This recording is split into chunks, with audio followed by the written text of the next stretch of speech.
Fala, meus equilibrados, tudo bem com vocês? Espero que sim. Pastor Leonário, começando mais um vídeo aqui pelo canal Fé Equilibrada, e hoje, domingo, é dia de mensagem, de ministração da Palavra de Deus. E antes de começar a mensagem, aquele velho pedido. Deixa o seu like, que nos ajuda demais. Compartilha com o máximo de pessoas que você puder. Entra no teu grupo do WhatsApp, amigos do Telegram. Dá um print nesse vídeo aqui, aí pega o link dele, coloca no Story. Todo mundo pode linkar agora Story. Coloca lá, porque vai ajudar demais, está dando muita força e a gente está quase batendo os 2.000 inscritos, graças a vocês que compartilham, que mostram, porque canais menores e novos assim, o YouTube acaba não recomendando tanto quanto os mais estabelecidos, né? Então, a sua ajuda faz toda a diferença. Então, vamos para a Palavra de Deus. Nisso, e eu quero compartilhar com vocês o seguinte. Até a Bruna me convidou para levar a palavra lá no trabalho dela, e eu esbocei um pouco isso, né? Qual é a sua motivação? O que faz o seu coração queimar? Tá? Primeiro eu quero que você se pergunte isso internamente. Pergunte para você, qual é a minha motivação? Como assim, pastor? Aí vem a outra pergunta. O que faz o seu coração queimar? O que te anima? O que te empolga? O que arrepia o teu braço? Porque nós precisamos disso para viver. O problema da nossa geração hoje é porque nós fazemos parte de uma geração fútil, uma geração vazia, uma geração que não sabe o que quer. Abra sua Bíblia em Efésios, eu só vou ler um versículo do capítulo 3, e o resto eu explico aqui. E como nós estamos em clima de reforma, eu vou fazer uma adaptação da reforma protestante, olha que legal. Efésios capítulo 3, verso 1, quem encontrou, diga amém. Diz assim, Efésios 3:1. Por esta causa eu, Paulo, sou prisioneiro de Jesus Cristo por vós, os gentios. Vamos ler de novo? É só um, né? Por esta causa eu, Paulo, sou prisioneiro de Jesus Cristo por vós, os gentios. Por essa causa. Qual é a causa? Qual é a sua causa? Qual é o motivo? Qual é a sua motivação? O apóstolo Paulo ele ficou preso. Eu não vou entrar no detalhe histórico aqui, porque eu quero detalhar outro assunto. Mas o apóstolo Paulo era cidadão romano, e por ser cidadão romano, ele tinha direito do cárcere privado. Ele podia ficar preso dentro de casa. Ele podia ficar preso debaixo da autoridade romana, só que ele podia morar em casa. Ele só não podia passear, não podia sair, não podia... Mas em casa ele podia morar na sua casa e ali preso. O que vai acontecer? Ele vai fazer daquele ambiente um espaço de culto. Ele vai escrever cartas, ele vai receber pessoas, ele vai orar. Ele não deixou de fazer a obra do Senhor na vida dele por causa da prisão. E aí é bacana por quê? Ele ele sofreu porque ficou preso. Mas ele tinha uma causa. Ele ficou preso, ele ficou restrito por causa daquilo. Por esta causa. E aí ele vai detalhar o capítulo 3 dizendo assim, eu sou o apóstolo dos gentios, anuncio a revelação da dispensação do Espírito na vida de vocês, Deus me chamou para isso, e ele vai levar o evangelho. Naturalmente vai incomodar, porque quem prega o evangelho verdadeiramente incomoda, e ele vai ser preso por isso, mas não para de fazer porque foi preso. Ele tinha convictamente uma motivação. O apóstolo Paulo ele se converteu e ele tinha convicta no seu coração o que fazia o coração dele queimar. O que fazia o coração dele pegar fogo, incendiar. Quando pensava em alguma coisa, ele pensava a obra de Deus, o reino de Deus, o evangelho de Jesus, a revelação do Espírito Santo, a dispensação da graça, o favor imerecido.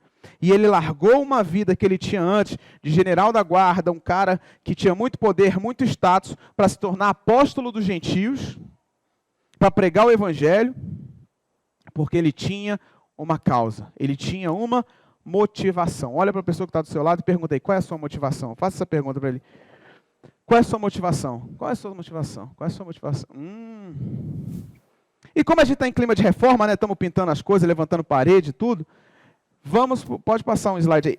Tem esse camarada que foi Martim Lutero. Sobe uma, pode passar. Pode descer um.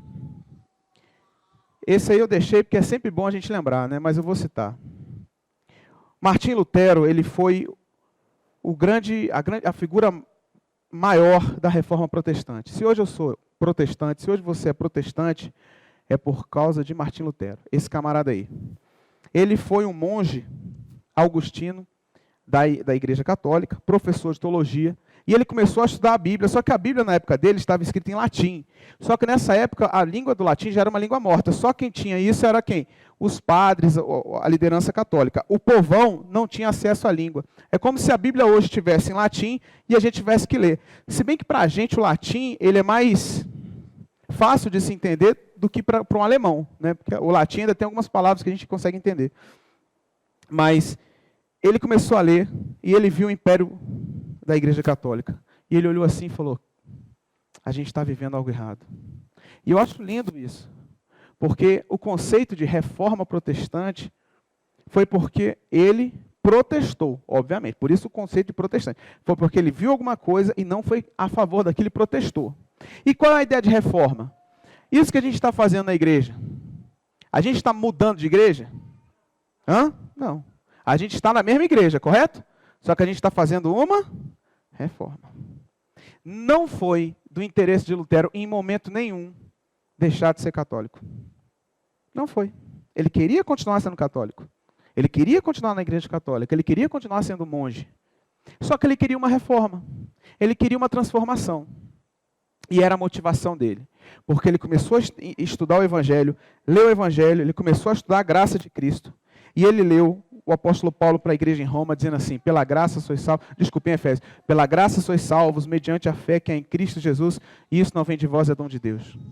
Quando ele leu isso, e ele entendeu, pela graça, pelo favor imerecido, pelo favor que é de graça, Deus me salvou, eu não posso cobrar indulgência. A igreja católica naquele período estava cobrando dinheiro para que as pessoas pudessem ser salvas ou livres do purgatório, que era um pré-inferno, né, que quem ficava ali sofrendo, ou ia para o inferno ou ia para o céu. Se a família pagasse indulgência, ia um anjo de Deus lá no purgatório, resgatava aquela alma e mandava para o céu. E aí o camarada vai lendo lá, Lutero está lendo aquilo, está lendo aquilo, está lendo aquilo. E aí no dia 31 de outubro de 1517 ele vai dizer assim, cara, está errado. E ele vai até a porta da igreja, na Alemanha, e prega 95 teses que ele entende que a igreja precisa mudar porque está errada. E as mais famosas são a indulgência, o amor ao dinheiro que a Igreja Católica estava tendo, porque até hoje a Igreja Católica é a entidade mais rica do planeta, o Vaticano ali, é absurdo o poder econômico que ele tem, porque tudo era na base do dinheiro. Aí a gente pensa e fala, cara, que loucura, né? Como é que o pessoal mexe com dinheiro assim dentro da igreja?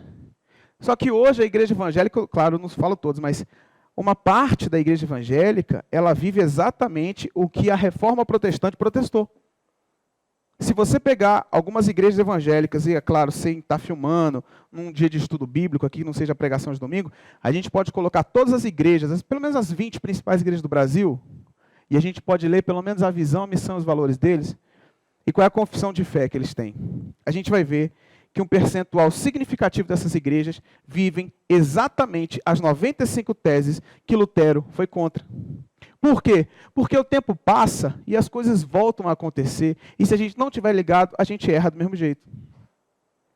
Hoje em dia não se tem indulgência dentro da igreja, mas tem o quê? Voto, dízimo, ato profético, oferta alçada, campanha. É 1 milhão de nomes. Para quê? Para resumidamente falar assim, Deus vai te dar se você der para Deus.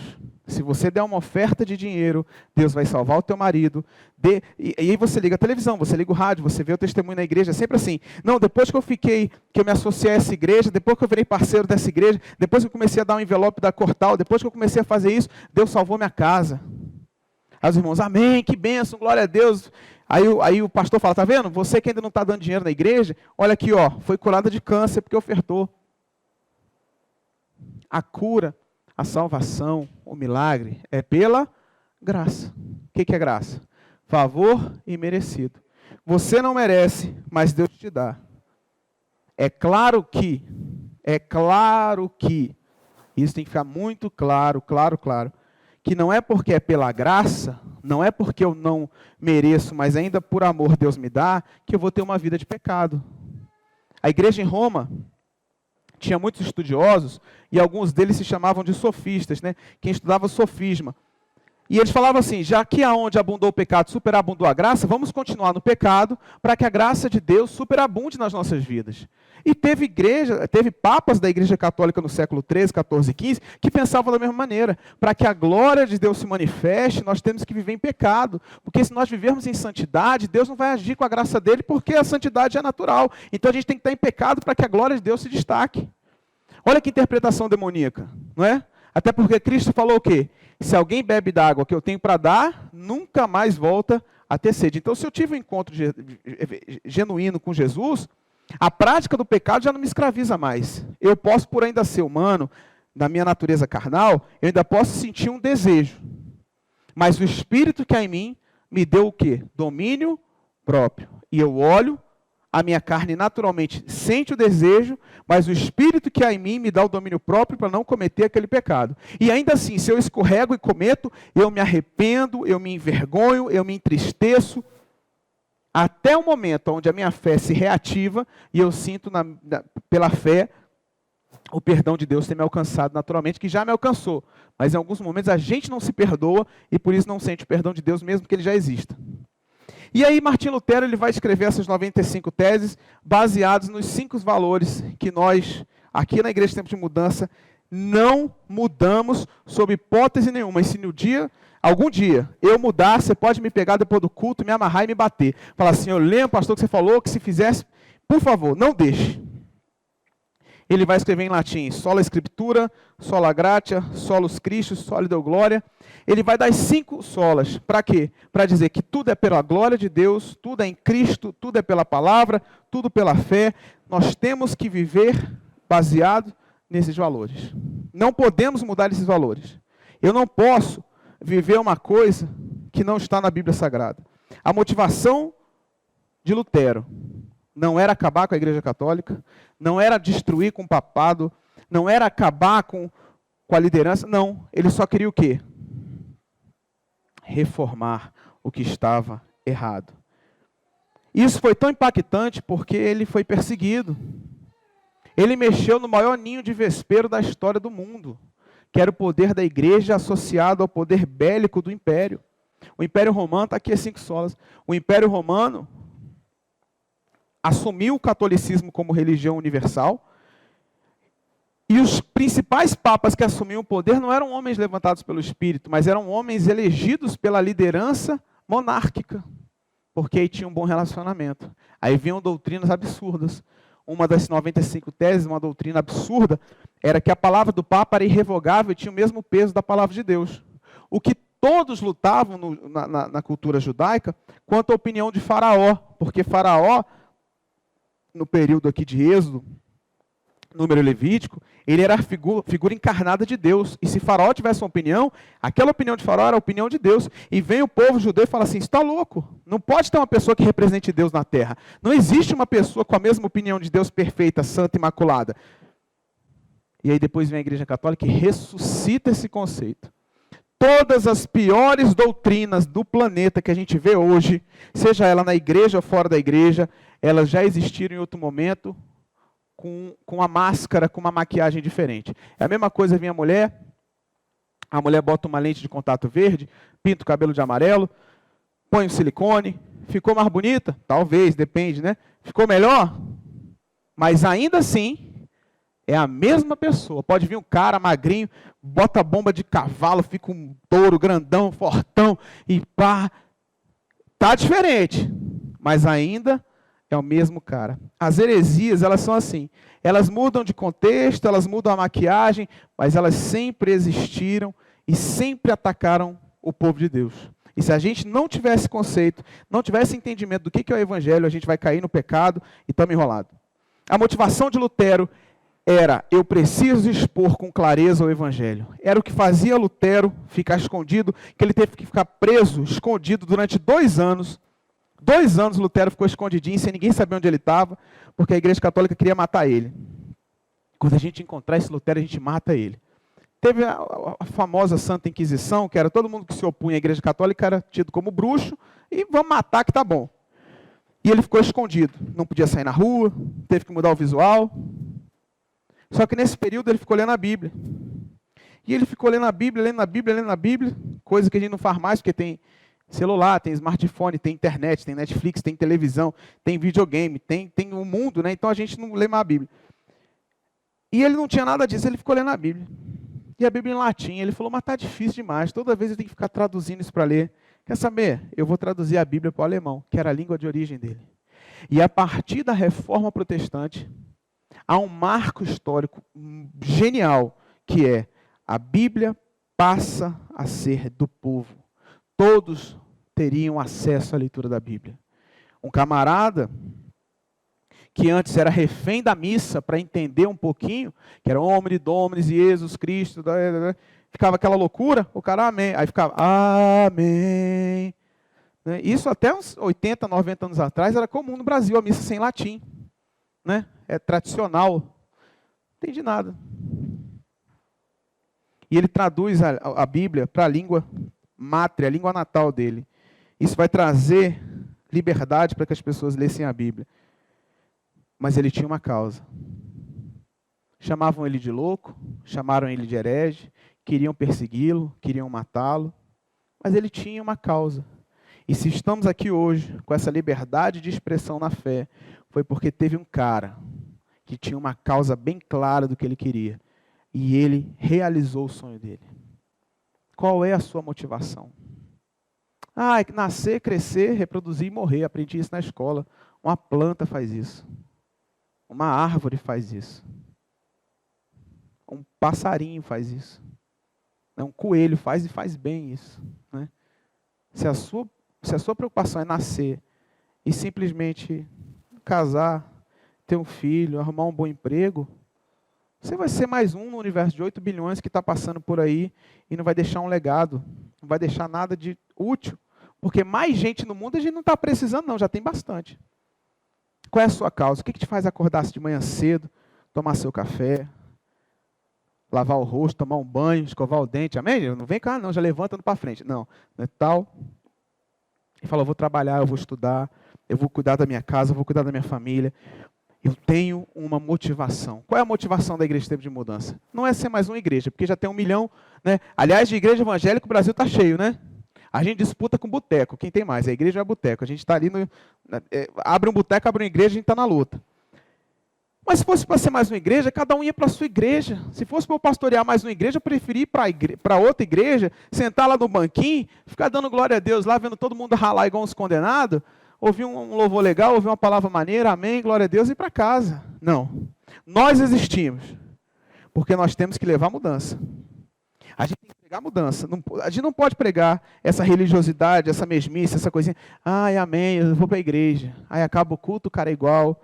Acaba o culto, o adúltero continua adulterando, o mentiroso continua mentindo, o ladrão continua roubando, o frio continua frio. Porque o culto não muda muito, gente. Vir para a igreja não é sinal de ser salvo. Se não houver o evangelho impactante, transformador, confrontador, que me instigue, que me desafie, que aponte as verdades e fale assim, eu tenho que melhorar como pessoa, eu vou continuar sendo um Zé Mané na minha fé. A Igreja Católica estava lá, milhões e milhões e milhões de pessoas sendo catequizadas. E a gente tem muitos vídeos no nosso canal no YouTube que a gente fala isso. Tem a festa do Deus Hélios, que é o Deus Sol, é o Deus que ficava impresso nas moedas de ouro que movimentavam a economia do Império Romano. Vamos fazer o seguinte, como essa festa é muito popular, vamos tirar o Deus Hélio, vamos botar Jesus, vamos chamar de Natal. A festa continua.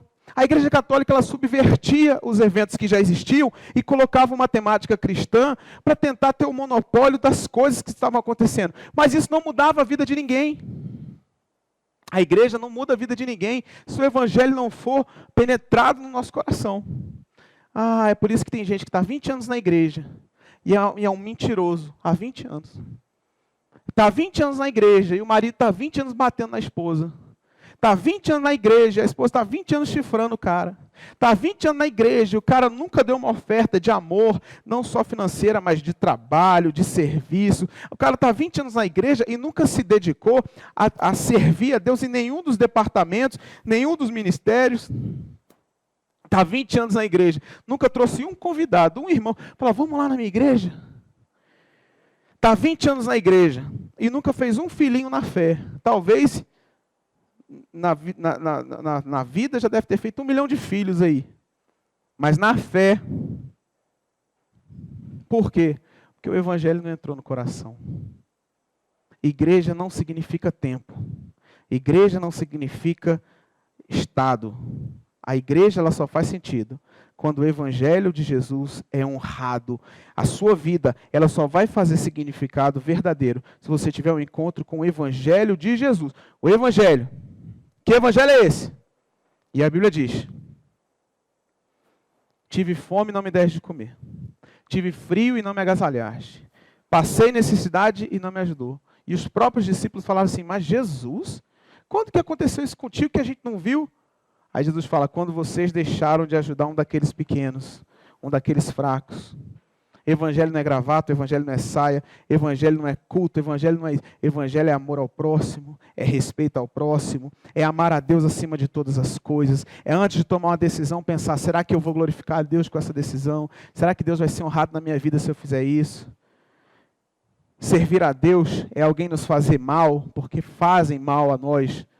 Às vezes até a gente faz mal ao próximo, mas fazem mais mal a nós, eu creio assim. E a gente perdoa. Ah, pastor, não perdoa não. Ah, não perdoa nem a pau. Não, não perdoa não. Pode ser um anjo aqui falar perdoa, não perdoa, mas não perdoa. Por que não perdoa? Porque não merece meu perdão. Não entendeu o que é evangelho. A causa de Lutero era essa. Ele tinha. Deixa o coraçãozinho, passa mais um, deixa o coraçãozinho pegando fogo aqui. Qual que é a sua motivação como ser humano?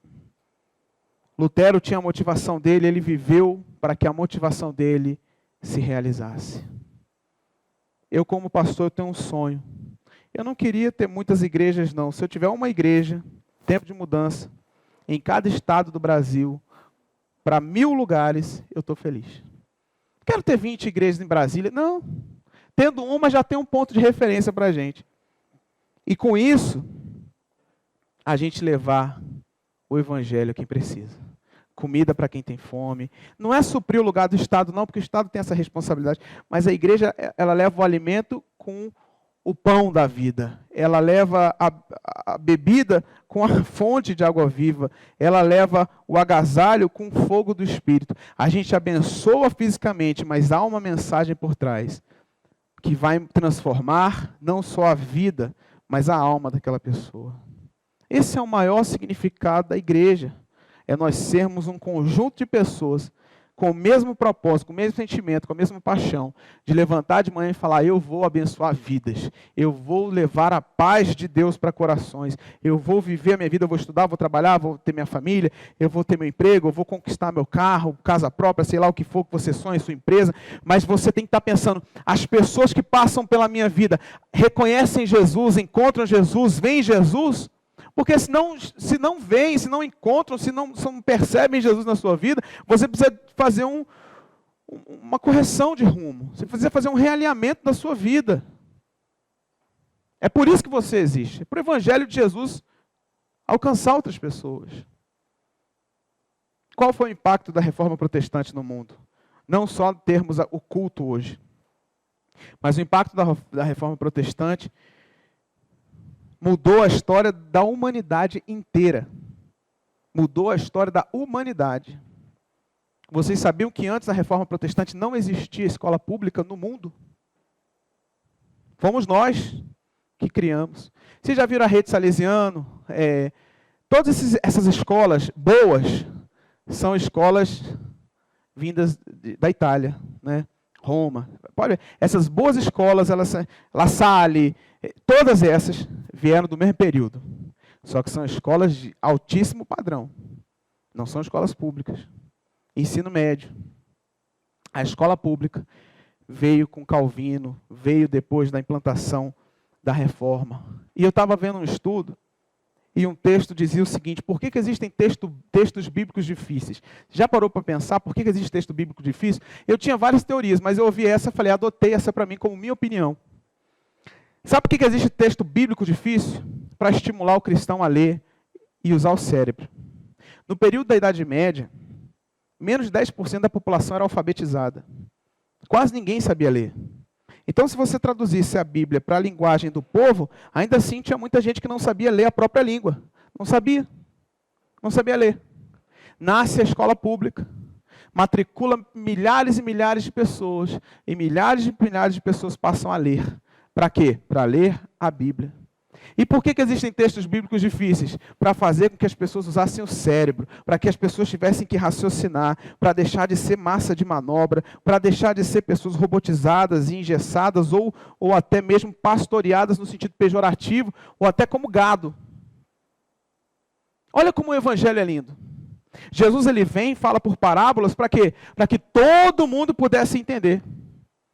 E aí o que acontece? Passam-se anos, a igreja toma o monopólio da informação e passa a querer usar as pessoas no cabresto, dando migalhas e migalhas, para que as pessoas ficassem enfileiradinhas ali, querendo ouvir aquela informação vinda de um conta-gotas, quando Deus quer que o rio jorre, e a informação, e o conhecimento, e a sabedoria.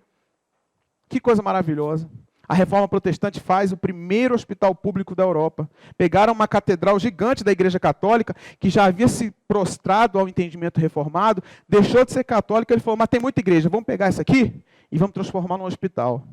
Ah, mas o pessoal não vai ter dinheiro, não, mas vai ser de graça.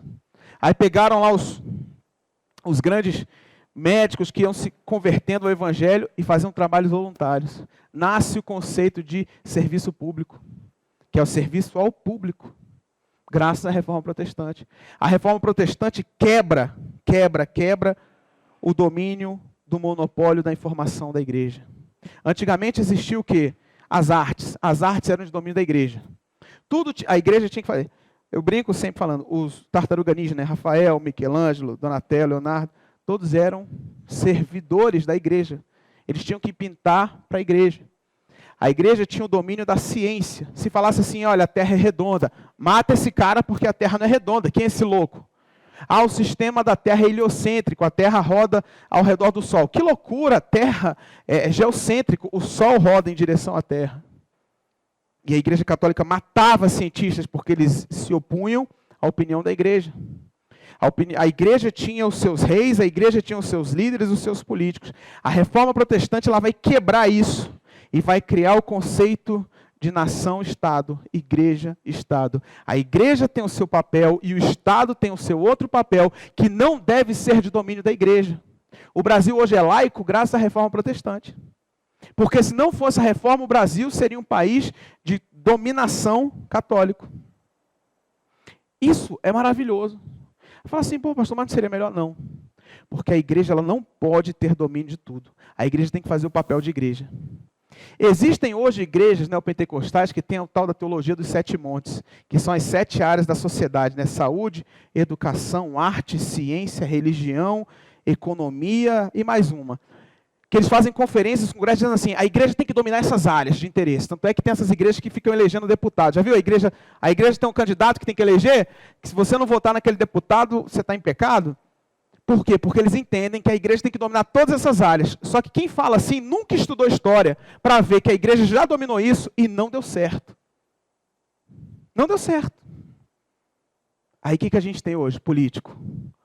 Pastores, bispos, apóstolos, que foram eleitos pelo voto do membro da igreja, só que sem a direção de Deus. Eu não sou contra cristão político. Eu sou contra a igreja querer o domínio político. Eu sou totalmente contra. E as igrejas que querem o domínio político, não demora anos, 1 ano, 2 anos, você já começa a ver escândalo. Deputado, deputada, senador, senadora, colocando dinheiro na cueca, fazendo oração da propina, não, o pastor Leonardo é pastor da igreja. Ele é deputado, o que eu vou fazer? Botar os membros todos como funcionário do meu gabinete. Vocês vão ter que dizimar aqui, né, gente? Dá emprego para vocês.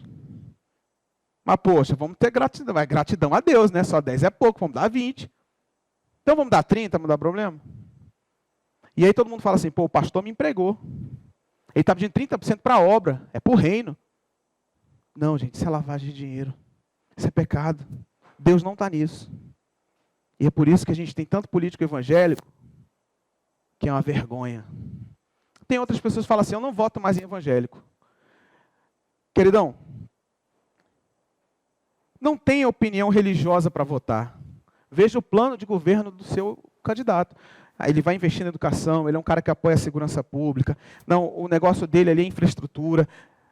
Não, aquele é a favor da família. Beleza, entenda, pode ser macumbeiro, mas se ele for um cara que é a favor da família, se ele é a favor de um serviço público de qualidade, é melhor do que votar no irmão em Cristo, meu irmão em Cristo, que vai desviar dinheiro para que a igreja dele tenha um terreno lá na frente. Isso é um problema que desde que o mundo é mundo existe, isso não é novidade nossa, não foi o Brasil que inventou isso sempre existiu. Lutero tinha uma motivação e ele quebrou isso. Nós temos que ter a nossa motivação para ficar quebrando isso sempre também. Escolas públicas, hospitais públicos, o império diabólico de domínio da igreja foi ruído e tantas outras qualidades. Graças à igreja. Para você ter uma ideia, eu falei da escola pública. Vamos para o nível superior. Harvard, Ohio, Oxford, todas são igrejas, foram universidades fundadas por protestantes. Qual a maior faculdade do mundo? Na Europa, Harvard. Graças à reforma protestante ela existe.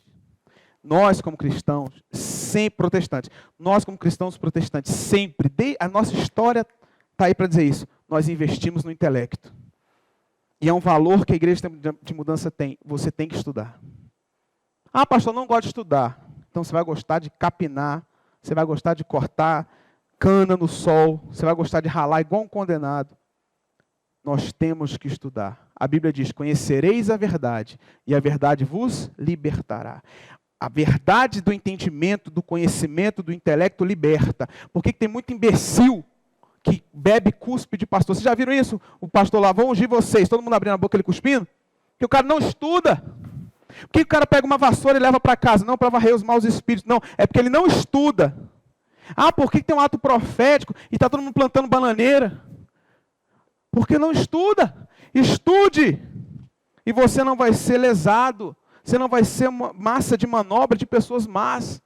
Não é porque é pastor que ele é do bem, não é porque é pastora que é de Deus, não é porque é obreiro. Isso não significa nada. A Bíblia diz, é pelo fruto que se conhece a árvore. Não adianta um pé de manga falar assim, em nome de Jesus eu dou abacate, não vai dar manga, e não adianta, vai ser manga sempre. Mas pela falta de estudo, da palavra, que é uma defesa do Evangelho, que nós como protestantes sempre tivemos, que a gente perdeu. No Brasil a gente perdeu. Hoje em dia o evangélico estuda pouco. Estuda muito visão da igreja. Qual é a visão da igreja? A visão da igreja, né? Besteira. Mas estuda pouco o danado do evangelho. Qual é a sua motivação como ser humano? Qual é a sua motivação como cristão? Você precisa crescer. Você precisa se tornar uma pessoa mais influente. E isso só vai acontecer se você for um cristão de verdade. E quando você for um cristão de verdade, um protestante de verdade, um cara reformado de verdade, meu irmão, te prepara para ser odiado. Te prepara para que os próprios crentes te ataquem. Tu é muito liberal, hein? A igreja tem doutrina mais não, virou bagunça, né? Eu escuto isso. Escuto. Por quê? Porque eu não sou idiota mais. Eu não aguento mais ficar preocupado com imbecilidades, enquanto tem pessoas lá fora sofrendo, e o evangelho está aí me chamando. Eu não aguento mais ver cristãos com anos e anos da igreja que nunca leram a Bíblia toda. Não levante a mão, nem fale nada. Só ouça. Só ouça. Quanto tempo você tem de cristão? Você já leu a Bíblia toda? Eu não quero nem olhar, que talvez a manifestação do semblante já se comunique comigo. Se você até hoje não leu a Bíblia toda, pastor, me converti tem 2 meses só, 3, tem 6 meses. Tem 1 ano, tem 2 anos, tem 3 anos, tem 10 anos, nunca leu a Bíblia toda. Meu irmão, está vendo? Talvez você entrou na igreja e disse, Deus, me dá uma resposta. Eu quero uma resposta, preciso de um sinal. Tá aí o sinal, grande, gigantesco, piscando. Você nunca nem leu a Bíblia toda? Como é que você quer o sobrenatural? Como é que você quer crescer? Se Deus revelou? A Bíblia é um livro grosso. Mas se você olhar a importância, ele é finíssimo. Se você entender que é Deus falando aqui, você vai ver que ele é pequeno. Se você descobrir que são oráculos da verdade, né, que o apóstolo Paulo chama de oráculos da verdade, porque tinha os oráculos do Império Helênico, que era o oráculo? O cara ia lá, num ambiente, conversava com o oráculo. O oráculo era a pessoa que tinha todo o conhecimento. Até no Matrix tem uma mulher, né, que fuma, é o oráculo. É mais ou menos aquilo. É a pessoa que tem todo o conhecimento do mundo. Eles tiraram da Bíblia. É o oráculo. Aí Paulo fala assim, não existe uma pessoa que é o oráculo para se consultar, mas a Bíblia é o oráculo celestial. Os oráculos sagrados é aqui. Resposta para absolutamente tudo que nós precisamos saber está aqui. Aí você não lê porque a letra é pequena, que é difícil, mas é a verdade revelada. Eu quero que você saia daqui hoje pensando assim, eu tenho que ter uma motivação como cristão. Eu congrego numa igreja responsável socialmente. Eu congrego num espaço que as pessoas não me cobram religiosidade. Não estão preocupados se eu estou de calça, se eu estou de saia. Não estão preocupados se eu fiz luzes. Não preocupados se eu estou de batom. Olha, meu Deus, não dá mais, gente. Já foi, né? Amém, gente? Estamos libertos? Não estão preocupados. Ah, o irmão fez uma tatuagem, né? Tatuou, pronto, vai para o inferno. Botou a marca da besta. Esses dias a gente botou um vídeo de tatuagem lá na igreja, veio um cara escrever um Antigo Testamento todinho. Não conseguiu defender a ideia dele, mas estava lá, feliz, né, escrevendo. Pô, vocês tinham que ter consciência de porque vocês estão ensinando errado. Falei, né, tal. Aí eu falei, tá bom, deixa ele desabafar. A preocupação do cara é se alguém, né, fez uma borboletinha aqui. E o povo morrendo lá fora. Por quê? Porque a gente fica nesse lenga-lenga. Quem gosta disso é o Satanás. É o diabo que fica ali, colocando esse tipo de discussão para a gente perder o foco do que tem que ser feito. Trazer pessoas para a casa do Senhor, não pela rotina de culto, mas é para que a pessoa venha à igreja e saia daqui como eu e você, dizendo assim, hoje eu aprendi alguma coisa. Hoje eu fui confrontado com alguma coisa. Poxa, hoje eu vou sair daqui reflexivo pensando, caraca, bicho, pô, Lutero fez coisa pra caramba e eu não estou fazendo nada. Pô, ele sofreu. E hoje em dia, se alguém me fala uma coisinha, eu já fico murmurando, já fico de beicinho. Ele ganhou almas para Cristo e eu não estou ganhando ninguém. Está tendo as atividades. Fevereiro foi o mês da busca do Espírito Santo na minha igreja, eu não orei um dia. Março agora vai ser o mês da consciência missionária, galera. Março inteiro a gente só vai falar de missões. Só missão. Para alguns vai ser um mês chato para Dedéu aqui na igreja. Ah não, missão, gente. Mas quem tem o ID no coração vai amar o mês de março. Quem tem o entendimento do que é o Evangelho, vai descobrir o que é o ID e vamos apurar, vamos aprofundar esse conteúdo, esse entendimento. Então, em nome do Senhor Jesus, descubra qual é a motivação que você tem e coloque o Evangelho como força motivadora da sua causa. Porque se não for, você está enrolado. Amém? Feche os olhos, fique de pé, vamos orar. Louvado seja o nome do Senhor. Tenho certeza que essa mensagem falou ao seu coração, edificou a sua vida, te desafiou de alguma maneira, te mostrou uma perspectiva mais profunda do Evangelho. E essa é a intenção da perspectiva de fé equilibrada.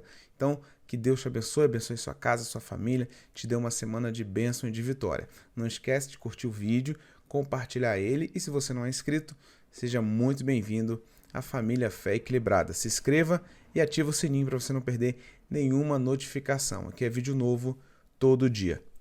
Beijo no seu coração, forte abraço. Tchau, tchau.